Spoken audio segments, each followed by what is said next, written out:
Banyak yang mempersiapkan proses rekrutmen itu hanya untuk tahapan-tahapan yang sudah ada saja, misalkan mempersiapkan syarat administrasi, CV, terus mempersiapkan interview, serta mempersiapkan tes.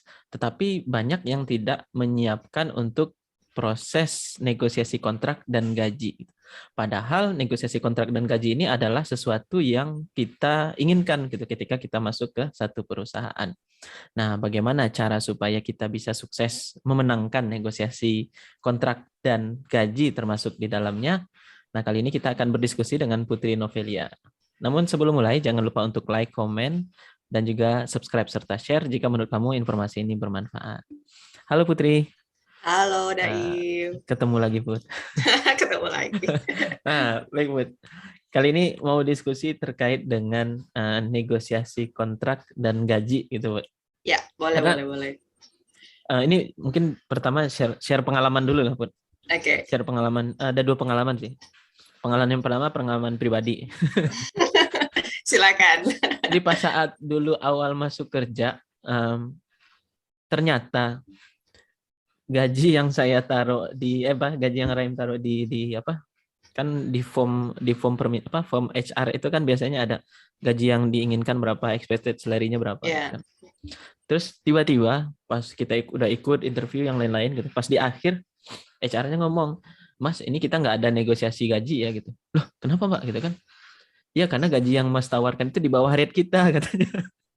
di bawah rate. Oke. Iya jadi, dan ini udah kita naikin jadi rate kita gitu kan. Mhm. Oh iya Mbak gitu. Iya gitu. Ayo udah gitu.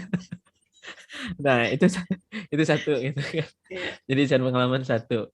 Nah terus yang kedua, pernah di salah satu ini sih proses rekrutmen waktu itu sama-sama mau tanda tangan kontrak kerja gitu. Ini bukan pengalaman pribadi tapi pengalaman orang lain gitu. Jadi pas waktu mungkin salah satu yang masuk ini juga baru pertama kali bekerja gitu kan. Dia nanya gitu kan, Mas ini kontraknya mau kita apain ya Mas gitu kan. Saya jadi bingung juga lah. Ya dibaca terus di tanda tangan ya mau digimanain lah gitu. Nah jadi ya mungkin ini banyak orang yang nggak menyiapkan untuk hal ini gitu kan, Betul. karena fokus pada wah tes interview yang lain-lain gitu kan, tapi ketika Mm, udah ketemu ini kaget sendiri gitu. Nah betul, betul. ini mungkin sebelum kita masuk ke intinya Put, nah mungkin terkait dengan kontrak kerja Put, karena Mm, kan gaji pasti ada di kontrak kerja gitu ya. Nah betul. sebenarnya kontrak kerja itu apa dan fungsinya apa gitu. Oke. Ya, sebenarnya kalau definisinya ya Hmm. kontrak kerja itu kan artinya perjanjian, perjanjian mengikat gitu ya, Hmm. Hmm. secara hukum antara Hmm. pengusaha dengan pekerja Hmm. gitu. Nah, tadi benar banget sih dari bilang baca ya emang harus dibaca itu kontrak kerja gitu ya, karena itu informasi tidak hanya tentang gaji gitu Hmm. ya. Jadi Hmm. ibaratnya hidup mati kita di Hmm. perusahaan ini tergantung dengan kontrak Hmm. kerja ini gitu Hmm. ya, karena dia perjanjian yang mengikat, berarti secara fungsi adalah ini sebagai landasan kita untuk bekerja Hmm. gitu. Karena di situ akan ada hak dan kewajiban kita diatur. Hmm. Once nanti kita ya kita sih berharapnya tidak ada pelanggaran gitu ya. Ya. Nanti kalau misalnya ada pelanggaran, kita punya dasar bahwa ini sudah disepakati oleh Hmm. kedua belah pihak gitu. Hmm.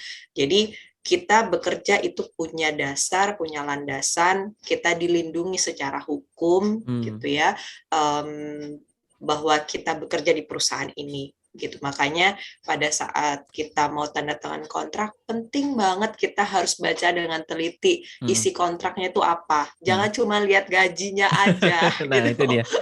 Ini kan lihat gajinya udah Iya. sesuai, udah oke tanda Ah, tangan gitu. iya Padahal iya. sebenarnya banyak klausul-klausul yang Padahal sebetulnya, lembarannya ada banyak gitu kan. nah itu dia, yang kalau dilihat-lihat kok kayaknya ini nggak menguntungkan kita nih sebagai Hmm. karyawan gitu Hmm. kan. Nah kita perlu lihat itu gitu. Hmm. Jadi kontrak kerja itu perjanjian yang diikat secara hukum begitu ya Pak ya. Jadi Betul. dan itu juga mungkin yang membedakan dengan zaman dahulu lah, mungkin zaman-zaman Mm-mm. perbudakan lah begitu ya. Mm-mm. Maksud Mm-mm. saya zaman perbudakan ya nggak mana mungkin ada kontrak gitu kan. Mm-mm. Nah, Mm-mm.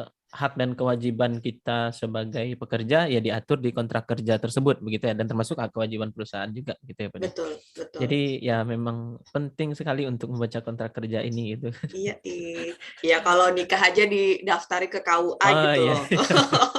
Masa Iya kita iya. kerja tidak didaftarkan gitu kan. Iya. Nanti janji manis doang, Oh, bahaya. itu dia. Jangan sampai karena mungkin banyak pada saat mengikuti proses rekrutmen mungkin janji manis banyak keluar gitu kan. Nah, benar Ya, banget. tapi ketika dicek di kontrak, loh kok nggak ada gitu.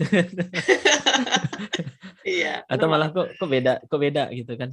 Jadi dan ya apa ya kebayangnya tadi udah susah-susah ikut rekrutmen gitu kan, tapi ternyata kontrak kerjanya nggak sesuai gitu kan. Nah itu, dan itu yang mungkin mesti kita konfirmasi dengan si pemberi kerja atau dengan rekruter begitu ya Put ya. Nah ini Put, di kontrak kerja tersebut apa yang mesti kita perhatikan gitu Put? Kan mungkin apalagi orang Indonesia mungkin agak males baca gitu kan. Iya, benar. Apalagi baca pasal-pasal gitu kan. Benar, benar. Ini pasti agak ngebingungin sendiri gitu kan. Iya, iya. Jadi apa yang mesti kita perhatikan di kontrak kerja gitu, Bud? Oke. Tadi gaji udah ya, udah pasti ya. Yang pertama tuh sebetulnya yang perlu kita lihat adalah jenis kontraknya, Im. Jadi Okay. kalau di Indonesia sendiri kan ada pegawai itu ada macam-macam kan, ada PKWT, pegawai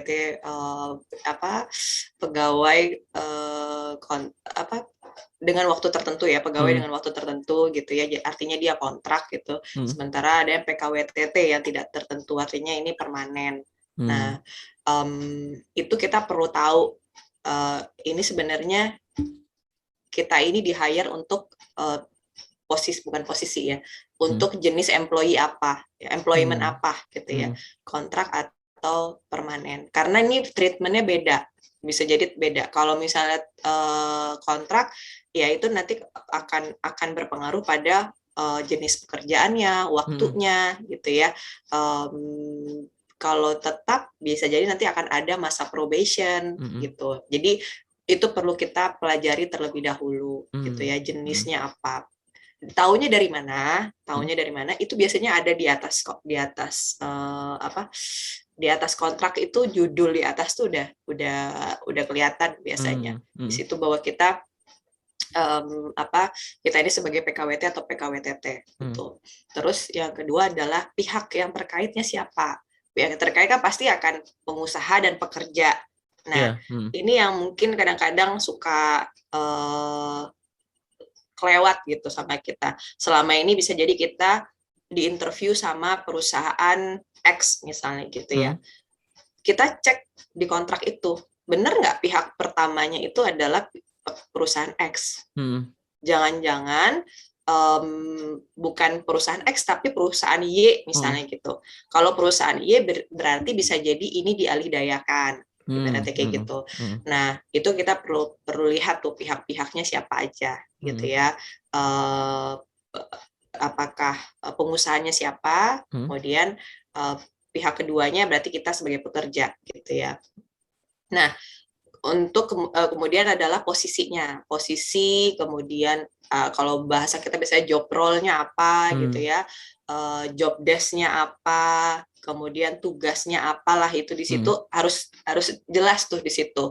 Jangan sampai nanti tidak ada tugas dan tanggung jawab gitu kan, kita udah kontrak, udah tanda tangan kontrak, kita dikasih pekerjaannya palu gada. Iya kan, bahaya kan. Jadi kita harus ada state itu gitu, posisinya, job desk-nya, tugasnya. Mungkin nggak akan detail ya job desk-nya, tapi secara general itu ada di situ gitu. Nah, kemudian adalah lokasi dan jam kerja. Nah, ini lokasi dan jam kerja kadang-kadang juga kelewat nih. Kan biasanya kita kalau jam normal untuk pekerja-pekerja tertentu itu ada yang jamnya itu hari kerjanya dari Senin sampai Jumat. Ada juga yang Senin sampai Sabtu gitu ya. Nah, itu kita perlu perhatikan apakah jam kerja kita ini sudah ibaratnya sudah diatur oleh undang-undang apa tidak gitu ya. Normalnya Senin sampai Jumat. Jam istirahatnya berapa lama. Kemudian dari segi lokasi kerja kita di mana? Apakah di Jakarta atau biasanya ada di bawah klausulnya di bawah sekali, bersedia ditempatkan di mana saja. Ya, ini kalau kita nggak baca, tiba-tiba kita ditempatin ke daerah jauh gitu kan. Nah, kenapa nih gitu kan? Nah, itu kita mesti hati-hati lah, gitu, mesti baca itu gitu ya. Terus tadi ada lokasi, jam kerja gitu ya, kemudian gaji dan benefit. Nah, gaji ya tadi udah kita bahas juga, angkanya berapa, benefitnya berapa. Benefit ini nggak cuman ini ya, dalam bentuk uang aja gitu, Pak. Dalam bentuk uang, benar. Jadi bisa jadi nanti kayak asuransi kesehatan, kemudian mungkin kalau ada perusahaan yang menetapkan bonus gitu ya, menyatakan bahwa akan dapat bonus tapi persentasenya nggak dikasih tahu di kontrak misalnya gitu, karena tergantung dengan performance perusahaan. Bisa jadi nanti akan ada benefit kendaraan perusahaan, tunjangan perumahan dan segala macam itu gitu ya. Jadi kita mesti cek itu gaji dan benefit, dan akan dibayarkan kapan gitu. Sekali sebulan pasti gitu ya. Di tanggal berapa gitu, kita harus cek itu. Kemudian nah ini yang lumayan jadi lumayan jadi polemik juga adalah klausul terkait dengan hubungan kerja. Hubungan kerja itu kalau kita resign, kira-kira kita one man notice kah, atau misalnya two man notice kah, atau kayak gimana gitu ya. Kalau kita resign nanti akan ada penalti apa enggak gitu ya. Itu harus kita baca. Kemudian ini sifatnya ikatan dinas apa enggak gitu ya. Jadi kita mesti baca itu klausul-klausul terkait hubungan kerja. Nah, yang terakhir ya tadi hak dan kewajiban ya sebetulnya udah tersebar dari masing-masing klausul itu ya. Jadi kita harus baca, teliti gitu ya, apakah setiap klausul itu memang menguntungkan kita atau dirasa kok kayaknya ini nggak fair misalnya gitu ya. Kalau misalnya nggak fair, kita bisa ajukan diskusi, ini maksudnya seperti apa, nanti kalau misalnya terjadi seperti ini bagaimana, ke HR-nya gitu. Jadi itu semua harus kita baca, nggak cuma gaji doang. Nggak cuma gaji doang. Yang penting gaji udah sesuai, udah gitu. Iya, jangan sampai. Nah, tadi Put, artinya ketika kita ditawarkan draft kontrak begitu kan ya. Yang pertama ya kita mesti baca, dan yang kedua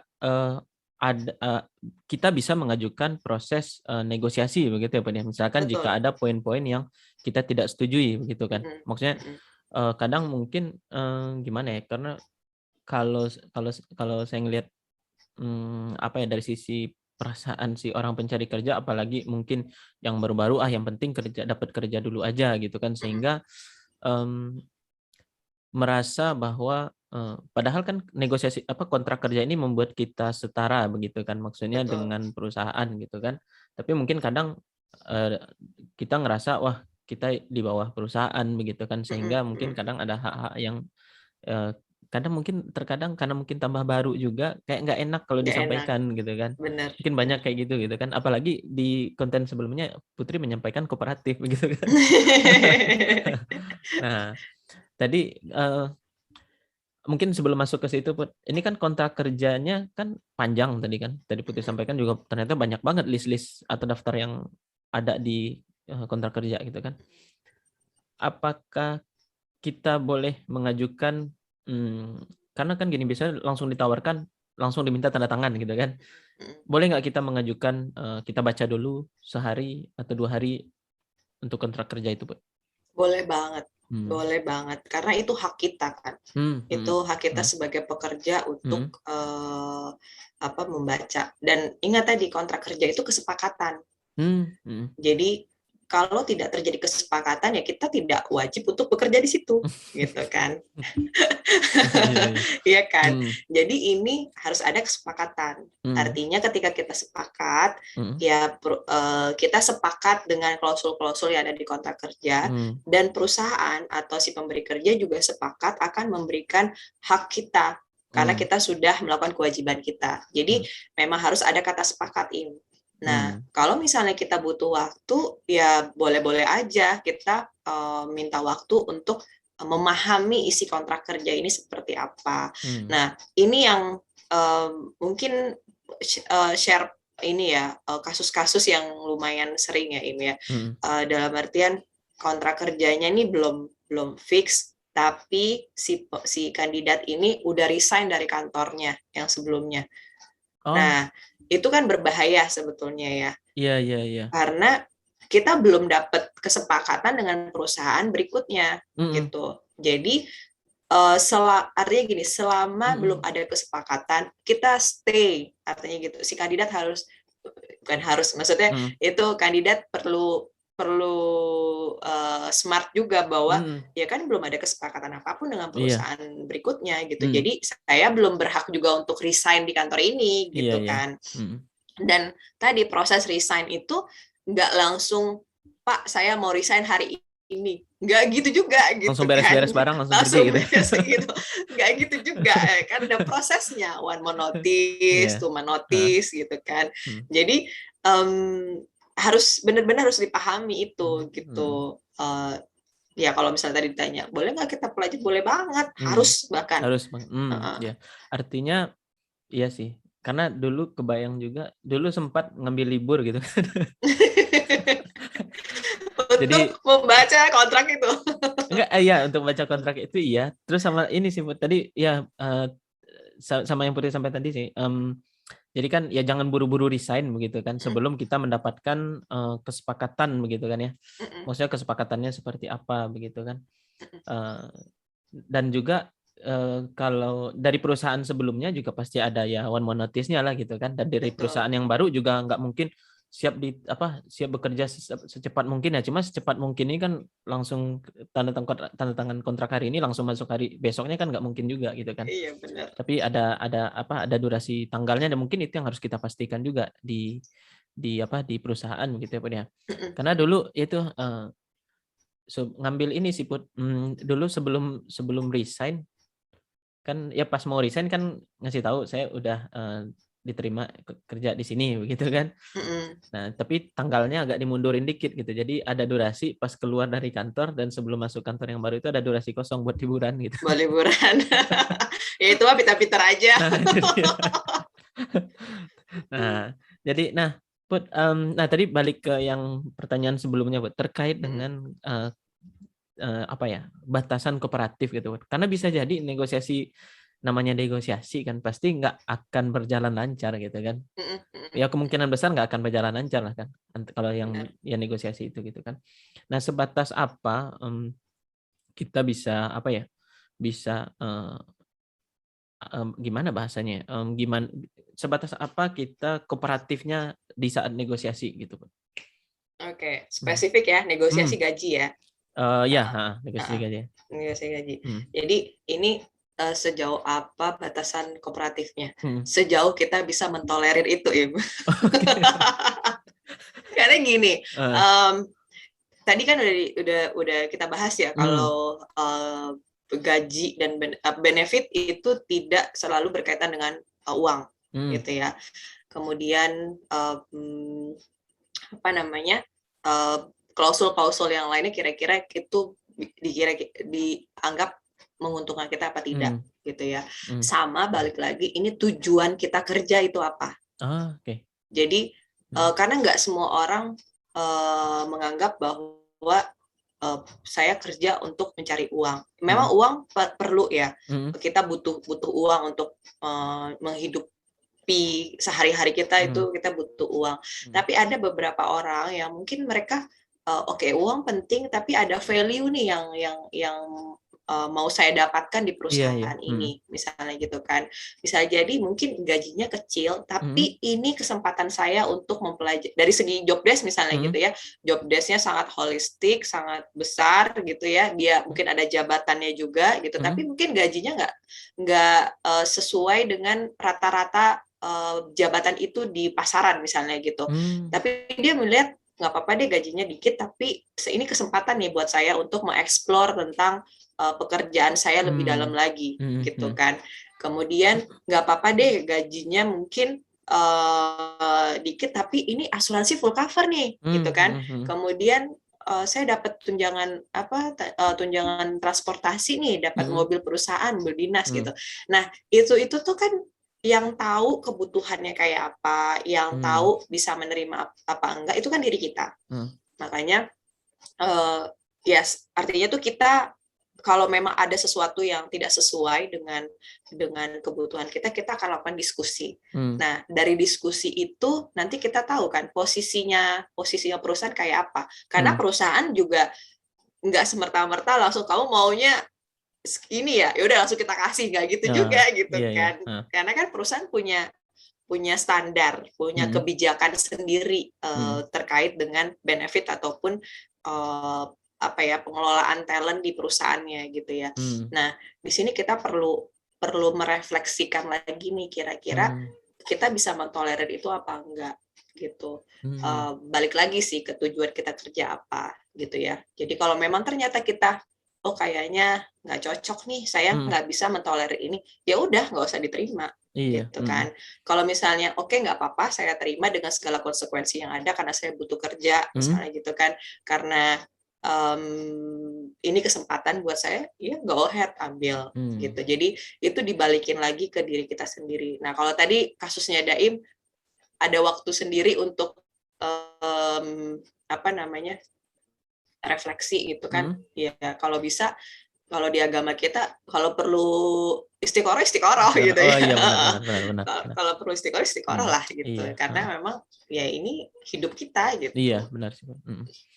Apalagi setelah tanda tangan kontrak, kita akan bekerja dari rata-rata jam 8 sampai jam 5 tiap hari. Benar. Waktu kita akan lebih banyak habis di tempat kerja. Mungkin lebih sering ketemu teman kantor dibanding keluarga. Benar. Itu. Iya. Nah, Put, tadi terkait dengan ini, Put, tadi spesifik mengenai gaji, bagaimana cara menentukan rate angka dan gaji kita ini, Put? Karena kan ini mungkin agak-agak sedikit tricky gitu ya. Maksudnya ada standar UMR ada gitu kan, ada standar perusahaan juga, ada standar posisi di perusahaan lain juga. Nah, cara menentukan angka gajinya itu gimana caranya, Put? Ya, memang ini agak tricky ya. Kalau menurut Putri sih ini yang paling penting adalah kita punya koneksi yang banyak ya. Jadi artinya kita punya sources informasi yang banyak juga gitu ya. Tadi ya kita perlu survei dulu ya. Sekarang ada banyak sih, ada website tentang survei gaji itu banyak, dan konsultan juga beberapa kali sih tiap tahun bahkan mereka memberikan laporan survei gaji gitu kan di berbagai industri. Itu bisa kita jadikan referensi gitu. Nah, balik lagi ini tadi kita udah tahu rate pasarannya berapa gitu ya. Nah, ini sekarang tinggal balik lagi ke diri kita. Kita ini pantasnya dibayar berapa gitu kan. Dengan value yang kita, dengan kompetensi yang kita punya, kita ini pantasnya digaji berapa. Maka tadi salah satu persiapan interview adalah mental, karena semuanya ada di diri kita gitu, tergantung dari diri kita. Jadi udah nih pasaran segini. Kalau kita udah yakin kayaknya di pasaran segini dengan saya punya kompetensi ini, sertifikasi ini, saya bisa nih untuk dapat segini misalnya gitu ya. Ya udah sebutin pakai angka itu. Nah, mungkin ini tips dan trik kali ya, Im ya.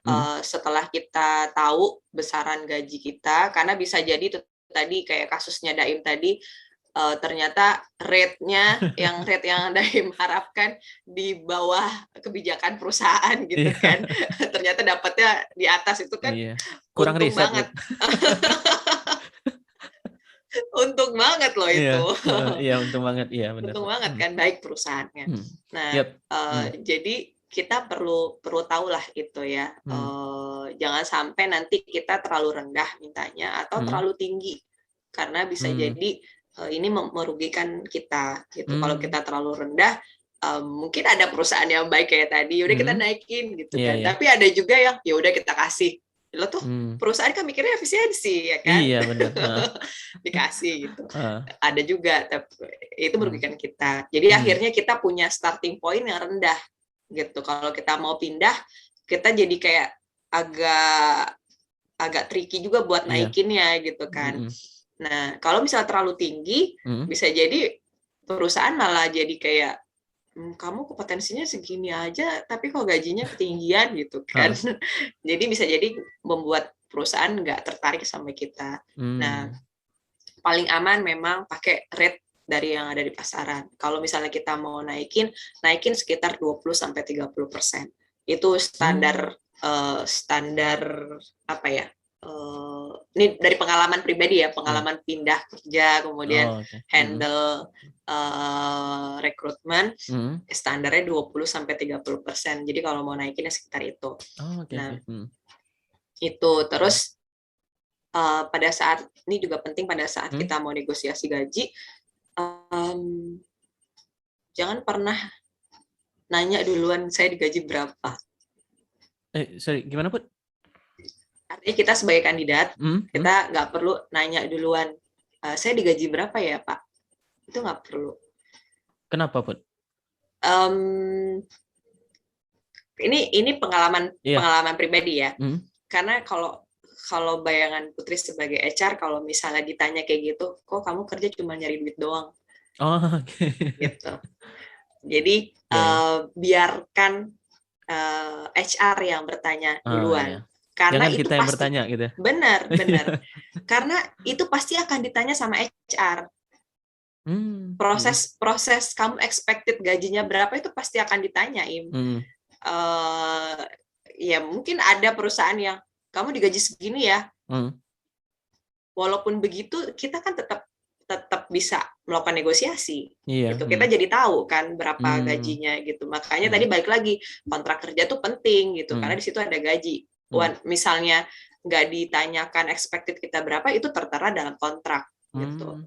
Jadi nggak perlu kita tanya, apalagi misalnya untuk yang fresh graduate, yang baru-baru, langsung tanya, Pak saya digaji berapa gitu ya, nggak perlu lah. Gimana? Karena itu pasti akan ditanya gitu kan.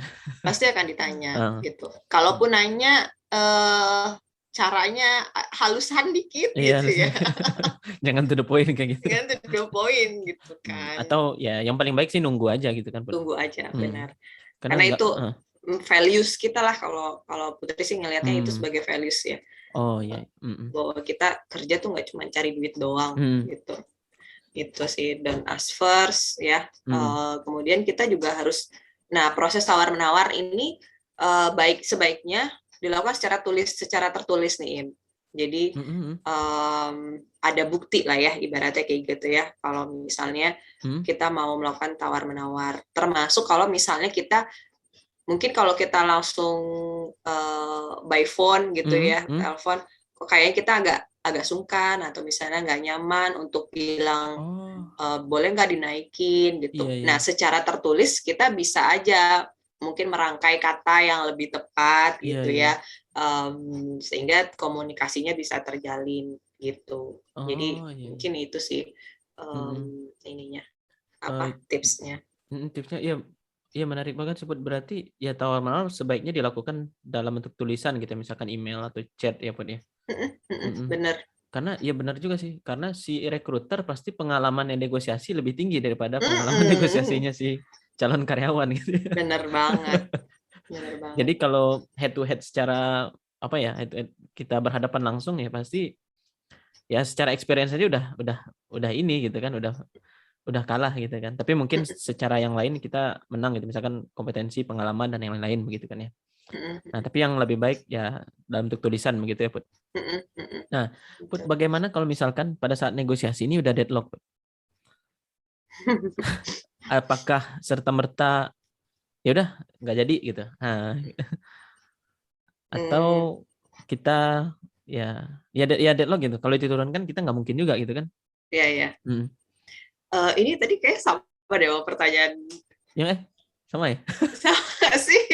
Iya, ini balik lagi ke diri sendiri. Bisa kita Oke, tolerir oke. apa enggak Oh gitu. iya ya bisa. Oh iya, oke, oke, oke, ya.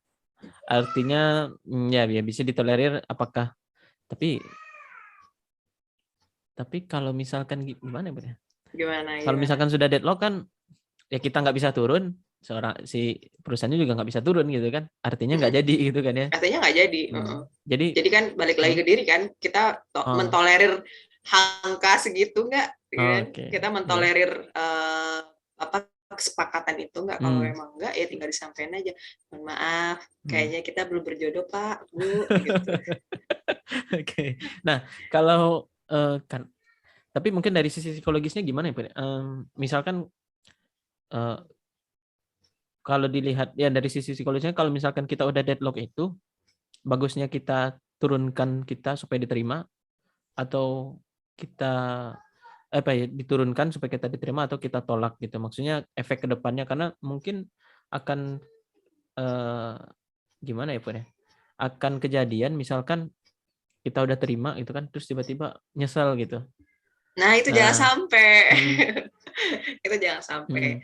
mm, Ya, makanya kan tadi balik lagi ke diri kita yang tahu nah ya, lebih kurang itu kan diri kita kan. mm, Bahkan sebetulnya bisa jadi nih dalam mm, dalam negosiasi gaji misalnya mm, gitu,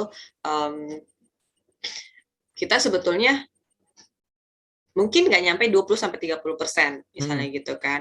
mm, Tapi yang ditawarkan sebetulnya udah jauh lebih baik dibandingkan perusahaan mm, sebelumnya, mm, misalnya mm, kayak gitu.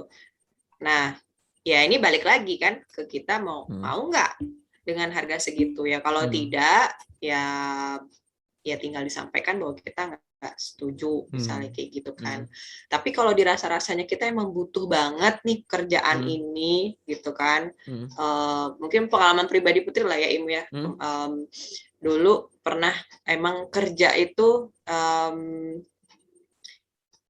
intinya tuh Putri pengen kerja di perusahaan atau industri yang tidak berkaitan dengan riba misalnya gitu mm, ya. mm, Nah, karena punya value itu, mm, jadi kesempatan yang ada di depan ini adalah perusahaan non riba, mm, tapi mungkin dari secara gaji, dari segi apa namanya benefit yang dikasih mm, itu mungkin setara atau mungkin bisa jadi ada beberapa yang tidak lebih baik dibandingkan perusahaan sebelumnya. mm, Nah, itu tadi karena tujuan kerjanya adalah untuk memenuhi value yang tadi, ya mm, udah deh dengan segala konsekuensi yang ada, mm, akhirnya udah terima aja, mm, yakin aja karena setiap rezeki itu udah ada yang ngatur. Nah itu yang penting sih, mm, maksudnya kita nggak perlu takut bahwa ketika kita nggak sepakat dengan suatu kontrak kerja, kita mm, merasa bahwa rezeki kita tuh hilang. mm, Nggak perlu merasa seperti itu gitu, karena memang ya rezeki tiap orang tuh udah ada ya, porsinya masing-masing mm, gitu mm, kan. Selama memang dasar keputusan kita itu benar ya, dalam artian sesuai dengan prinsip-prinsip mungkin keyakinan kita gitu. mm, Jadi Putri masih beranggap masih punya prinsip bahwa ya udah yang namanya rezeki, yang namanya kerja itu udah diatur kok gitu. Kalau mm, ternyata nanti pas kita masuk kok kayaknya nggak sesuai nih dengan ekspektasi kita mm, misalnya kayak gitu kan, kita kan masih bisa mengusahakan, artinya kita bisa diskusi sama atasan kita mm, bisa ibaratnya diskusi sama HR gitu ya, mm, atau mungkin ya Putri nggak bilang bahwa resign itu adalah suatu pilihan yang baik ya, karena mm, belum tentu juga ketika kita resign perusahaan berikutnya lebih baik dibandingkan perusahaan ya, kita sekarang ya, gitu benar. kan. Jadi resign itu benar-benar pilihan terakhir banget yang Mm, ibaratnya udah prinsip kita udah mm, di breakdown gitu ya. mm, Kita udah nggak punya kesempatan lagi untuk berkembang, barulah pilihan itu yang akan dipilih. Tapi kalau misalnya masih bisa mm, di-handle gitu ya, kita masih ada kesempatan untuk bersuara, mm. lakukan dialog sama atasan, Oh ya. Mm, kemudian dengan HR mm, gitu ya. Dan tunjukkan memang bahwa kita tuh worth it dibayar segitu, ibaratnya mm, gitu. mm.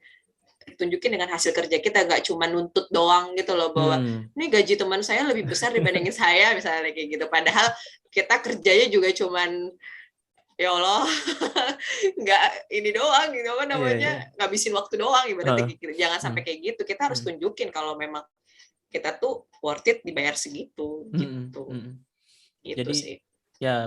Ya sebenarnya jadi merefleksi ke diri sendiri gitu ya Pak ya. Maksudnya kebutuhan kita seperti apa, values-nya seperti apa gitu kan. Karena mungkin nilai values itu mungkin lebih baik dibandingkan dari nilai gaji atau ya material aja gitu kan ya. Dan ya tadi makanya penting banget ya berdoa dulu, istiqoroh dulu gitu kan di negosiasi ini gitu kan. Ya karena ya rezeki udah ada yang ngatur gitu kan. Nah, Put, ini pertanyaan terakhir, Put. Gimana jika kalau kontrak dilanggar? Baik oleh perusahaan ataupun oleh si karyawannya. Waduh. Ya, karena tadi kontrak ini adalah perjanjian yang mengikat secara hukum ya, maka lebih baik kita selesaikan secara baik-baik. Ya, kalau terjadi pelanggaran, baik kita biasanya sih yang ngeh bahwa terjadi pelanggaran itu kita sebagai karyawan biasanya. Biasanya ya. Nah, yang perlu kita lakukan sebetulnya kita coba konfirmasi dulu ke HR yang kita anggap sebagai pelanggaran itu apa. Misalnya kita dijanjikan untuk mendapatkan gaji misalnya sekian, misalnya gitu kan. Ternyata pada saat transfer gajian kita digajinya di bawah itu, misalnya gitu kan. Itu kan sudah pelanggaran sebetulnya. Nah, ya kita bisa lakukan atau kita buka komunikasi dengan HR, sampaikan bahwa berdasarkan kontrak yang saya peroleh adalah sekian, tapi setelah ditransfer sekian. Apakah boleh diinformasikan ini apakah karena ada salah transfer atau bagaimana gitu ya. Kita intinya melakukan komunikasi secara baik-baik dengan tim HR gitu. Terus kemudian kalau ternyata dari HR-nya bilang udah kok udah sesuai kontrak gitu misalnya gitu kan, atau misalnya kontraknya salah misalnya gitu kan. Nah, itu sebetulnya kita sangat terbantu dengan adanya kontrak yang sudah disepakati oleh kedua belah pihak. Jadi tidak ada HR tuh nggak boleh, ibaratnya HR nggak boleh bilang bahwa itu salah karena udah kontraknya udah paling benar karena udah disepakati oleh kedua belah pihak. Artinya memang harus dibayar. Nah, kita bisa juga melibatkan atasan kita atau user kita dalam proses diskusi itu. Jadi minta untuk dimediasi, gitu ya. Dimediasi. Kalau misalnya ternyata dalam mediasi itu tidak ketemu kesepakatannya, maka dibawalah ke ranah hukum ke Disnaker. Nah, gitu. Cuman perlu diingat nih oleh kedua belah pihak ya, kalau misalnya kita sudah bawa ke ranah hukum, bawa ke pengadilan, itu butuh waktu, butuh tenaga, butuh uang karena sewa pengacara dan segala macam gitu ya. Jadi kalau memang bisa diselesaikan di dalam, itu akan lebih baik gitu. Tapi kalau memang ternyata ya nggak bisa, ya kita harus lapor ke Disnaker atau Kemenaker. Karena HR yang menjadi perwakilan perusahaan dalam tanda tangan kontrak juga karyawan juga gitu kan. Betul. Jadi mungkin kadang banyak yang kita protesnya ke HR gitu kan. Terus ya padahal HR-nya juga menjalankan keputusan juga gitu kan. Maksudnya bukan ya direksinya bukan si HR-nya gitu kan. Dia juga hanya pelaksana keputusan aja gitu ya, Pak ya. Yap. Okay. Nah, ini mungkin kaitannya sama tadi yang kooperatif gitu ya, Im ya.